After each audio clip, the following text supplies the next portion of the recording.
We are back with a new week of Locked On Lions. Will Jameson Williams play Sunday against the Jags? We'll tell you coming up next. You are Locked On Lions, your daily Detroit Lions podcast. Part of the Locked On Podcast Network, your team every day.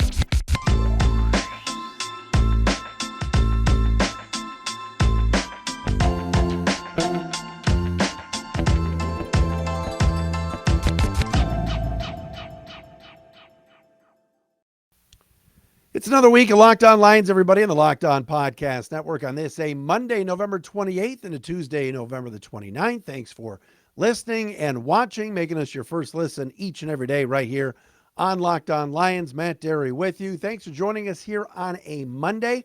Hope everybody had a great Thanksgiving weekend and time with the family and all of that, and back to work today and get ready now for another week of Lions football. Sunday, Jacksonville comes to Ford Field. We'll sprinkle in some Jaguars talk certainly throughout the week and get ready for Trevor Lawrence. The return of Marvin Jones, the return of Riley Patterson. Could Sunday at Ford Field be a Riley Patterson revenge game? We'll talk about that this week as well right here on Locked On Lions. Today's episode brought to you by PrizePicks. PrizePicks is daily fantasy made easy. You pick 2 to 5 players. If they score more or less than their PrizePicks projection, you can win up to 10 times your money on your entry. First-time users can receive a 100% instant deposit match up to $100 with promo code LOCKEDON. That's prizepicks.com. Promo code LOCKEDON. Coming up on the show today, Taylor Decker said something after Thursday's loss to the Bills. He said it's no longer the effing, and he swore, same old Lions. I beg to differ a little bit. We'll get into that discussion because it got a lot of chatter throughout the end of last week. We always give you on Mondays the Pro Football Focus top 5 and bottom 5 grades from the last game because it was Thursday. It was a while back. For many of you that do not subscribe to PFF, we'll tell you who did well, who did not do well in Thursday's a close loss to the Buffalo Bills. And an update on Jameson Williams and Romeo Okwara. Could either of them play Sunday when Doug Peterson's club comes to town? We'll tell you about that coming up momentarily. You can follow us on Twitter at Dery Speaks, Dery Speaks, at Locked On Lions on Twitter, the Matt Dery Facebook fan page, and as always, you can watch us, what's going on, everybody, on YouTube, the Locked On Lions YouTube channel. Lions kind of licking their wounds a little bit from Thursday, but it was, and this is kind of where I wanted to start, it was a positive for some of the game. That the Lions were toe-to-toe with one of the best teams in the NFL, the Buffalo Bills. And it came down to a Tyler Bass field goal at the end of the game for the Bills to win the contest. As we told you on the post-game pod, 28-25. Lions are back to work today. They had a few days off. And, Dan Campbell even said, love the effort. We got to finish and all of these things. But after the game, and I saw this on Fox 2 the other day, Taylor Decker, who's usually pretty outspoken. He's a captain. He's been here a long time. The Lions left tackle said this is not the effing, and he swore, same old Lions anymore. And I've seen some people say they're turning the corner. The Lions lost Thursday. They had a game in their grasp. They didn't make enough plays at the end. And now under Dan Campbell, this team is 4-11-1 in one-score games. And I don't say same old Lions a lot. I'm not an SOL guy. I'm not like Jeff Rieger on the ticket or Brian Chapman or any of these guys. Oh, SOL. Why would I say SOL all the time on a Lions show? My listeners would go away. But if you've listened to this show long enough, if you've watched this show on YouTube long enough, you know I'm fair. The Lions are playing well, I'm going to say it. I'm a fan too. I want them to win. When they're not doing well, I'm going to call them out. There's not a lot of BS on this show. But for Taylor Decker to say this is not the effing same old Lions anymore, okay, cool. But you kind of are. Yeah, they're making progress. We're seeing it. They're 4-7. It could be worse. For sure. But a game like Thursday, because you were close to a really good Bills team, doesn't all of a sudden proclamations don't ever work. We're talking about the Detroit Lions here. Can we do a little bit of history? Can I do a history lesson for you? Halfway through the 2007 season, in the heart of the Matt Millen era, the Detroit Lions, and this is help from our crack research staff, the Detroit Lions in 07 were 6-2 and fresh off a beatdown of the Denver Broncos 44-7. And then Lions defensive captain Corey Redding, the defensive tackle, great guy. Corey was always cool to talk to. He came out and he said, this is not the same old Lions anymore. Same old Lions are gone. We're on our way. 6-2. Blew out the Broncos. The Lions went on to go 1-23 in their next 24 games. 1-23. They went 1-7 to finish out that season and finish 7-9. And then the next season under Rod Marinelli in 2008, as we all know, they went 0-16. Rod was fired, Schwartz was hired, Stafford was drafted. The rest is history. 1-23 their next 24 games after Corey Redding proclaimed this is no longer the same old Lions. I mean, I could keep going. I'm not going to. They've got to win these games. Dan Campbell on Hard Knocks, we got this great access from HBO and the NFL and all these things. It was great. Access. Campbell's speeches, nonstop. Right? And what did he say all those times in the meeting room? Got to get over the hump. We've got to win those close games. We're going to win these close games. We're going to turn it around. We're tired of losing. But they're 4-7. And they just had a game against the Bills on Thursday. They were leading in the fourth quarter. They had momentum. They had the ball. Down 3 with a chance for a touchdown. 3 timeouts, and they blew it. They mismanaged the clock.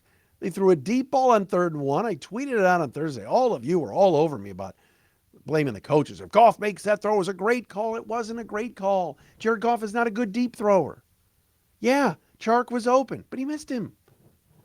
And instead of running the ball with Jamal Williams, getting a first down and calling a timeout and utilizing your clock and your timeouts, or throwing a quick slant to St. Brown, they then kicked a field goal, which Badgley hit, but left too much time on the clock for the opposing team's Pro Bowl quarterback to zip it down the field, and they lost. So, this team has the worst winning percentage, lowest winning percentage in the NFL since 2002. That has to change before we start making proclamations about how it's not the same old Lions anymore. Do you realize that this week, if the Minnesota Vikings win and the Lions lose, the Vikings clinch the division the first week of December?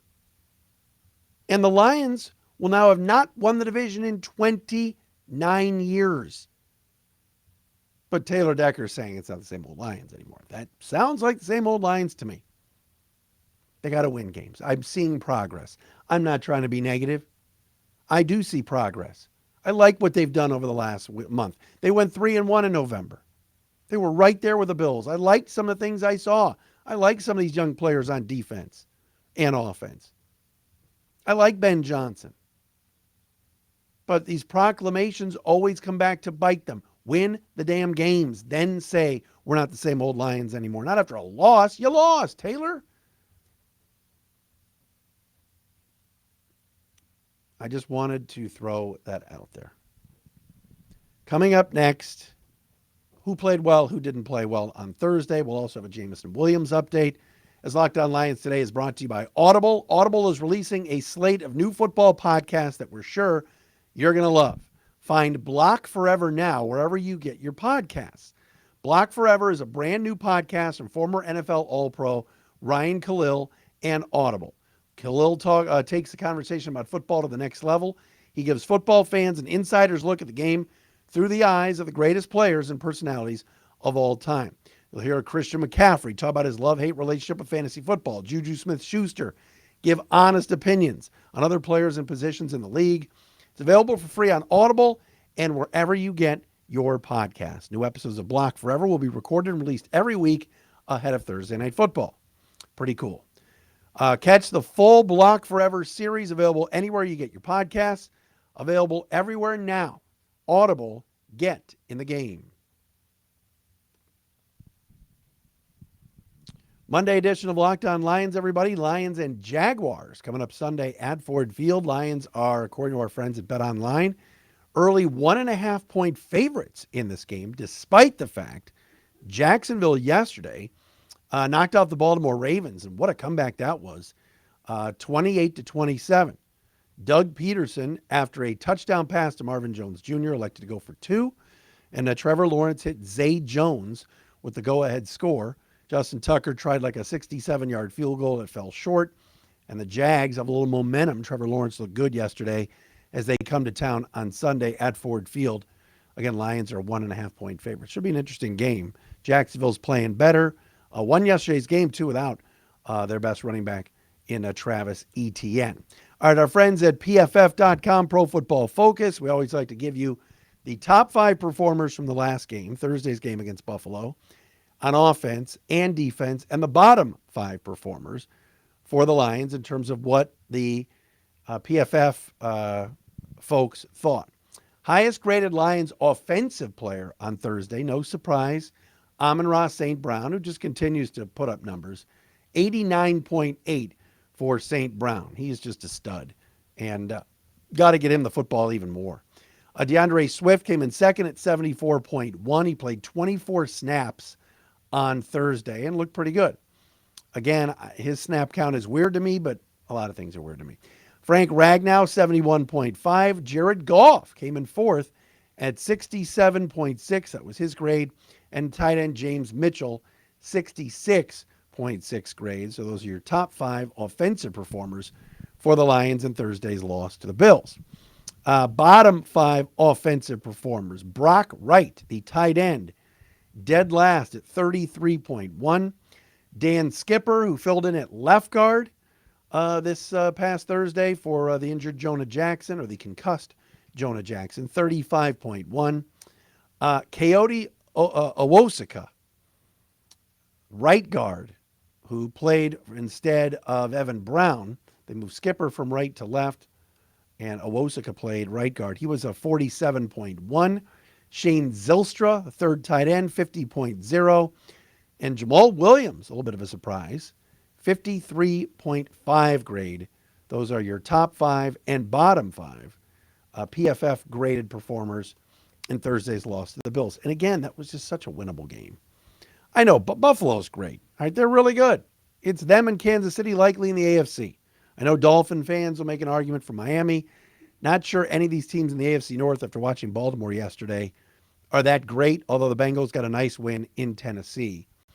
But to me, it's Kansas City, it's Buffalo, and then it's likely Miami. Buffalo's very good. But the Lions had them. Defensively, highest graded Lion on either side of the ball, Malcolm Rodriguez comes in at a 90.5. Had a really good game Thursday against the Bills. Benito Jones, big number 94, 79.6. Mike Hughes, the cornerback, 76.6. Julian Okwara, 70.7. And Derek Barnes, fifth at 65.2. Actually tied with Isaiah Buggs, the big D tackle. As far as the guys that graded out poorly, Thursday against Buffalo, Jerry Jacobs, 49.5. And by the way, no concussion for Jacobs. He was just a little dizzy during the game Thursday, but it was not a concussion. Will Harris, second worst, 50.2. Austin Bryant, he of the late hit and roughing the passer, 59.4. Amani Oruwariye, 19 snaps on Thursday, 59.5. And Alex Anzalone, 59.6. Those are your top 5 and bottom 5 Lion performers from Thursday's game against the Bills. Hard to believe we are more than halfway through this season now, as the Lions sit at 4-7. But here we are, entering December. You got all of December. You got a couple of games in January, and I know a lot of you watched the games yesterday, and that graphic came up on the screen, right? Playoffs, division winners, wild cards in the hunt. Yes, the third wild card is Washington. Now it's 7-5. But in the hunt, your Detroit Lions at 4-7. Hey, look, they're in second place in the division. Green Bay last night lost again, lost Aaron Rodgers to an oblique injury. They're now 4-8. The Bears just keep losing. Lost again yesterday with Trevor Siemian under center. And by the way, the Rams, Stafford's been out. The Rams lose again. The Lions have a top 3 pick right now, courtesy of the Rams. The Rams have the third worst record in the NFL. 3 wins. That's crazy. That team won the Super Bowl last year, but now no Cooper Kupp, no Matthew Stafford. A lot of guys banged up. You could see the Super Bowl hangover. Their O-line's a mess with Whitworth retired. And the way it's going for the Rams, and they got to play Seattle this week, who's off a loss, the Rams could end up maybe, especially if Stafford, they shut him down. The Rams could end up with the worst record in the NFL, and the Lions get the number 1 pick. Could you imagine? And I'll say this, after watching C.J. Stroud on Saturday, that's not who I'm using with the first pick. Boy, oh boy, what is with Stroud? Why does he not run? Anybody else notice that? I mean, I know Ryan Day's getting lit up, and look, Jim Harbaugh in Michigan went in there and just pushed them around. But like C.J. Stroud is in the pocket. We're all watching the games. The receivers are covered, and he's got lanes to run, and he just won't run. McCarthy was running for Michigan. I know JJ's more of a runner than Stroud, but this day and age of quarterbacking, especially in the NFL, when you're watching what Jalen Hurts is doing and Justin Fields and others, C.J. Stroud just won't run. He just doesn't tuck it and go. He did not impress me Saturday. Still a really good player, but not a good performance this weekend. All right, coming up next, will we see Jameson Williams for the Lions this week? First, though, PrizePicks, daily fantasy, so much fun. You make some entries tonight. Monday Night Football, Pittsburgh and the Colts. Tonight, let's just say you want to take Matt Ryan to throw for less than the projected 255 passing yards. What about Pittsburgh and Najee Harris? Will he run for more than 85 yards? You could do that at prizepicks.com or on the app. It's daily fantasy. It's a lot of fun, and you're going up against the projections. You pick 2 to 5 players, and if they score more or less than their PrizePicks projection, you can win up to 10 times your money on any entry. No competing against other people. It's just you versus the projections available. PrizePicks offers projections on any sport that you watch. So it's not just NFL. Could be NBA, could be NHL, college basketball. Got Big Ten ACC Challenge this week. Check it all out on the app or at prizepicks.com. Safe and fast withdrawals. Entries can be made in 60 seconds or less. It's really that easy. Download the PrizePicks app or go to prizepicks.com to sign up and play daily fantasy sports. First-time users can receive a 100% instant deposit match up to $100 with promo code LOCKEDON. If you deposit $100, PrizePicks will give you $100. If you deposit $50, PrizePicks will give you $50. Don't forget to enter promo code LOCKEDON and sign up for an instant deposit match up to $100. All right, so we know this. The Lions will play the Jaguars this coming Sunday. And there's a chance, we thought, Jameson Williams and Romeo Okwara could both be active for the game. Lions have taken them off of the injured list. They have 21 days to practice and ramp up and get ready. But today, Dan Campbell announced it would be a long shot for either of them to play this Sunday. I'm disappointed. I want to see Jameson Williams so bad. And I know he's coming back from the torn ACL, but the Lions have said this. They are not going to play Jameson Williams unless he's 100%. And Campbell said today he's still working out, still practicing, but it would be a long shot for this week. Same goes for Romeo, who, of course, tore his Achilles last season. Those are two guys the Lions desperately need. Romeo coming off the edge, and certainly Jamo when we're talking about just the speed that he has.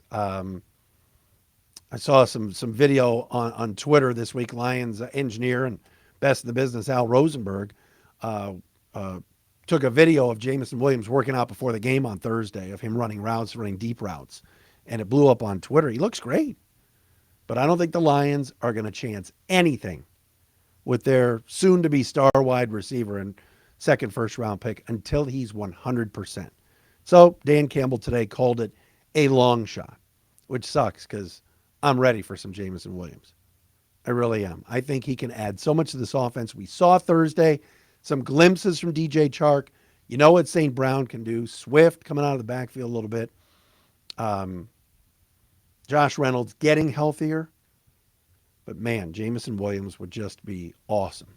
So if it's not this week, if it's a long shot, then it would be next week, hopefully, with Minnesota coming to town. That'll do it for a Monday edition of Locked On Lions right here on the Locked On Podcast Network. Thanks for making us your first listen. We are back again tomorrow.